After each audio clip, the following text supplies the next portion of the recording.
How much have Americans saved for retirement? We're going to look at how much people have saved, average and also median, and there's a big difference. Why, even though people are saving more and the numbers are getting better, the gap of what people think they need has also gotten larger. I've got some brand new information out from a survey from Northwestern Mutual about what people think they need for retirement and what to do if you haven't saved enough. So according to Federal Reserve data, and this is from 2022, the average household, and notice that I said household there, so that could represent one breadwinner or two breadwinners, or maybe one breadwinner covering for a couple of different people. Anyways, the Federal Reserve data says the average retirement savings for folks that are 65 to 74 is $609,230. 609. I was surprised how high that was. You might be too, but it is also an average. An average versus median are quite different because median is going to be your midpoint, whereas average is going to include, very, very high, like your 7 and 8 figure income earners. And so it's going to be quite skewed.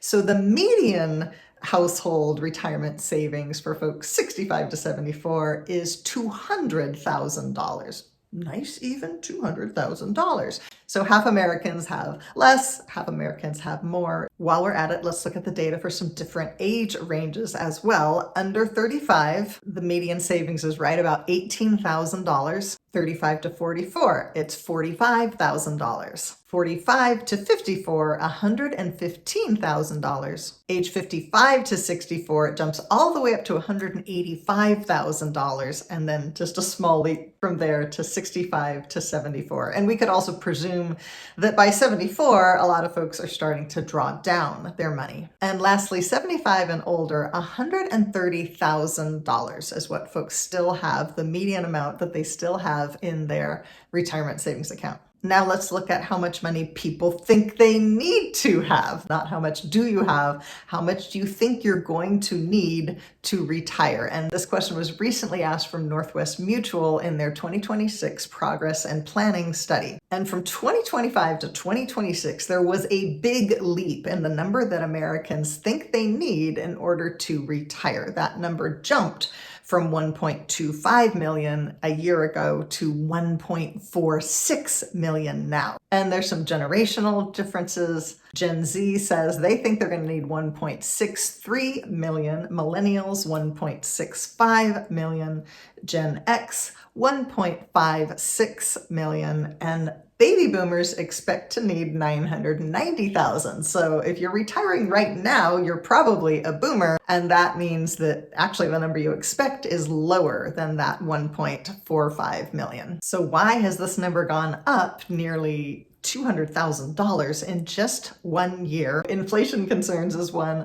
stock market volatility, declining confidence in the job market because of AI, especially rising long-term care costs. Folks are aware they're going to need more money for healthcare than they previously realized, and uncertainty about Social Security. And by the way, if you've done well with your retirement savings, you've got that 7 figures or more, you really should be concerned about Social Security and Medicare, the rising cost of healthcare, because of something called IRMA. IRMA stands for Income-Related Monthly Adjustment Amount. I know that's a mouthful. IRMA is a Medicare surcharge that will be paid by higher income folks. And because the costs of Medicare are inflating at a much faster pace than the amount that Social Security is paying us, people are actually starting to end up with a negative balance. Yes, you can get a bill instead of a check from Social Security if you are a high income person. That's not today's topic here, but if you want to know about that, I'm going to be doing a special training at the end of the month with Scott McRae. If you want to join in on that, even have an ability to ask questions, just comment Medicare below and I'll make sure you get the link to register. So we've talked about averages, we've talked about median savings. Now let's talk about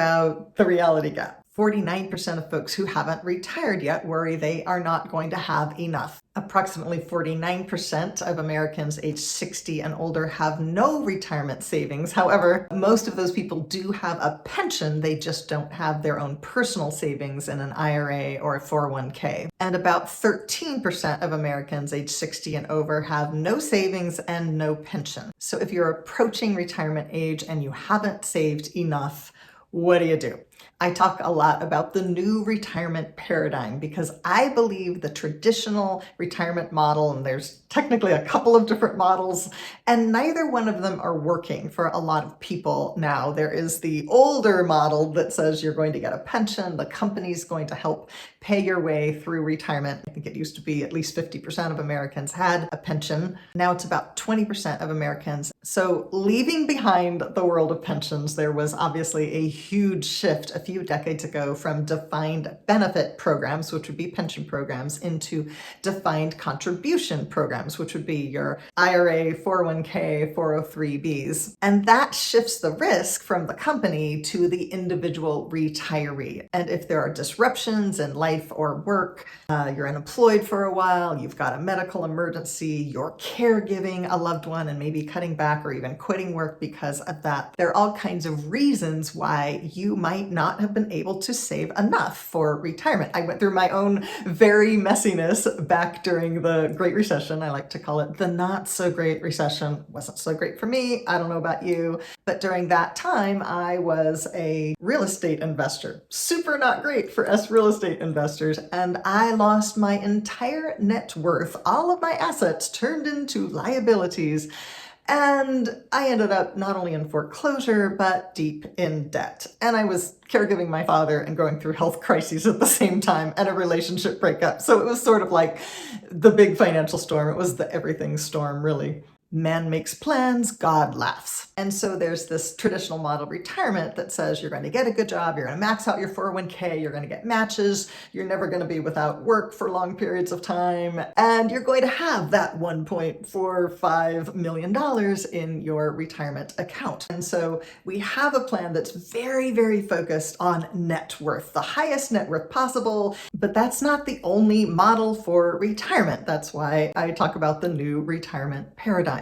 Now, there's lots of distinctions in this model. I just want to share 3 today. First, we need to move from thinking about retirement as an event, a date on the calendar where we're going to quit our work cold turkey. We want to shift from an event to a process. The trend now is towards not only unretirement, but semi-retirement. And it's not just helpful for finances, but it can be helpful for our mental health, to keep ourselves sharp, to keep ourselves connected with others, to give ourselves a reason to get up in the morning. We quit the commute, we quit the cubicle, we quit the career that we're burned out on, we quit the corporate politics, but we're not done yet. We still have something to offer. We'd still like to keep contributing, keep earning, but we're done with that 40, 50, 60 hour a week thing. And we move into a new retirement paradigm that is more flexible. Maybe it's part-time work, maybe it's seasonal work, maybe it's working from home. Maybe it's doing something completely new that you haven't done before. So that's the first distinction. Retirement is becoming a process. And the second one is we're moving from quitting work to really discovering work that we don't want to quit. Work that we love, work that feels sustaining rather than draining, work that gives us a sense of purpose. I like to say I'm creating a life and work that I don't want to retire from. And that absolutely changes the game when we love what we do and we can do it on our own time and on our own terms. Now, the third shift, instead of focusing only on net worth, this big number, the shift is from net worth to multiple streams of income. And net worth, a retirement account, is only one way to create a stream of income. We can also create income through real estate, through side gigs, through passive streams of income. I've got a book behind me, Perpetual Wealth, that I co-wrote with Kim Butler. We published that, I think, 4 years ago, and we are still receiving royalties from that. I'm working on my next book, which will be about the new retirement paradigm. I recently did a special training with Scott McRae around creating a personal pension, not a traditional pension from a government or military or corporation, but using part of your retirement fund, your retirement savings, to create a lifetime stream of income, guaranteed income. And when you do that with part of your retirement, then that gives you more confidence to actually keep growing your investments because you've got less risk now. Or maybe you use that income just like some people might use a government or a military pension to start a new business because you've got something backing you up. So net worth is great, but it is income that pays the bills. So part of what the new retirement paradigm is about is reimagining the rich life, redefining that, and recognizing that net worth shouldn't be our only goal, not by a long shot. It does matter,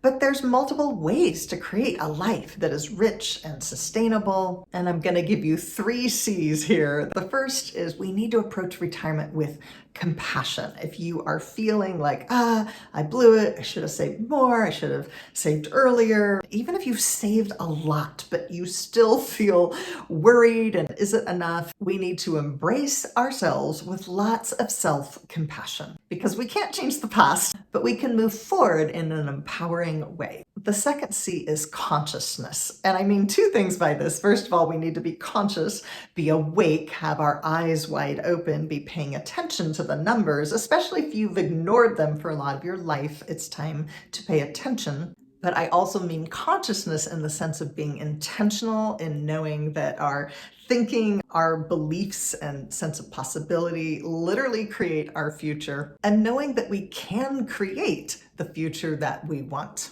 Yes, that one annoying neighbor started playing loud music. Hopefully that's not too distracting here. And the last C is about creativity, getting outside the models that don't work, creating models of our own, modeling other people that are using their creativity to create rich lives of plenty and prosperity. The Wall Street model was designed by and for money managers, and that's not the only way. I have a friend who's living abroad in Thailand. They rented out their house here in Washington State, and she and her partner, they are living very rich lives in Thailand. She also has a YouTube channel that is monetized, so she is doing work that she loves from a place that she loves. She's not punching a clock, and it is really their semi-retirement that they are living and loving it. So there are just so many ways that we can beat the system with our creativity, with our consciousness, and with compassion. Would love to know your biggest takeaway from this video, and don't forget to like and subscribe.